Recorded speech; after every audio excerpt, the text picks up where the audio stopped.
Hello अस्सलाम वालेकुम। उम्मीद है आप तमाम लोग खैरियत से होंगे। आज मैं फिर आपको मौलाना रूम की एक हकायत सुनाऊंगा। तो हकायत कुछ यूँ है कि एक नसू नामी शख्स जिसका चेहरा औरतों जैसा था, इस शख्स ने अपने आप को औरत जाहिर करके एक औरतों के हमाम में नौकरी कर ली। वो तमाम दिन औरतों को नहला कर मर्दाना लज्जत हासिल करता। उस हमाम में शहर भर की तमाम औरतें और शहजादियाँ नहाने के लिए आती थीं। नसू ने इस काम से कई बार तौबा की, लेकिन हर बार शैतान के बहकावे पे आकर वो अपनी तौबा पर कायम नहीं रह पाता था। नसू ने एक बार एक दरवेश से दुआ की दरख्वास्त की।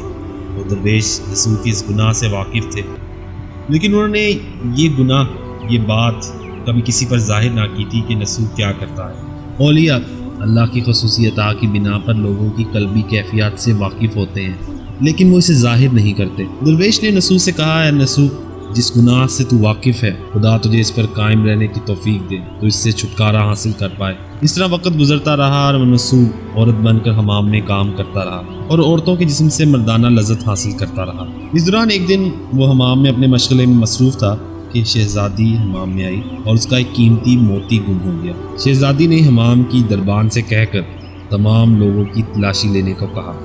हमाम की दरबान औरत ने बारी बारी तमाम लोगों की तलाशी लेना शुरू कर दी। नसू के दिल में चोर था। वो जानता था कि अगर उसकी तलाशी ली गई तो उसका राज खुल जाएगा और उसके नतीजे में उसको अपनी मौत वाज़िया दिखाई देने लगी।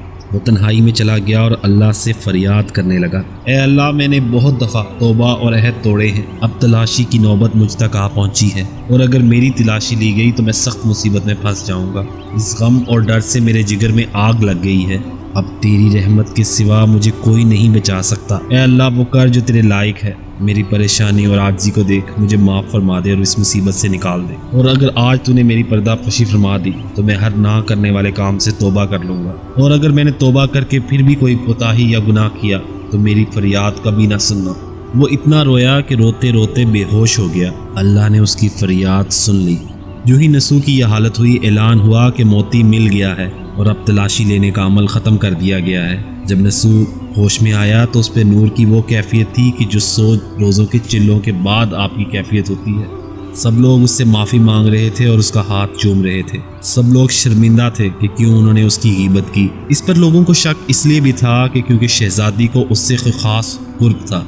शहजादी का जिस्म मलने के लिए नसू मखसूस था। इस बदगुमानी का तकाजा तो ये था कि सबसे पहले नसू की तलाशी ली जाती, लेकिन उसकी इज्जत बचाने के लिए वो लोग उसे मौका दे रहे थे कि अगर मोती उसके पास है तो उसे किसी जगह रख दे ताकि वो इल्ज़ाम से बच जाए। नसू लोगों से कह रहा था कि ये अल्लाह ही का करम है कि वो मेरी पर्दापोशी कर देता है, कि वो मेरे फटे हुए को सी देता है। नसू की इस तौबा के बाद शहजादी ने फिर नसू को बुलाया, लेकिन उसने हमाम में जाने से माजरत कर ली। शहजादी ने 12 दफ़ा अपनी कनीज़ के हाथों पैगाम भेजा कि शहजादी बुलाती है, कि शहजादी तुझी से अपना बदन मलवाना चाहती है, मगर नसू अब हर बार कोई ना कोई बहाना बनाकर टाल देता था। जब नसू ने देखा कि शहजादी उसकी जान नहीं छोड़ रही है, उसने कनीज़ से कह दिया कि अब मेरे हाथ बेकार हैं और मैं नहीं चाहती कि कोई बीमारी शहजादी को भी लग जाए। उसने दिल ही दिल में कहा कि अब तलाशी वाला खौफ मेरे दिल से कैसे निकल सकता है। अब मैंने उस काम से ऐसी तौबा कर ली है जो मरते दम तक नहीं टूटेगी। एक दफ़ा एक मुसीबत से निजात पाने के बाद कोई अहमक ही दोबारा ऐसी हमाकत करेगा।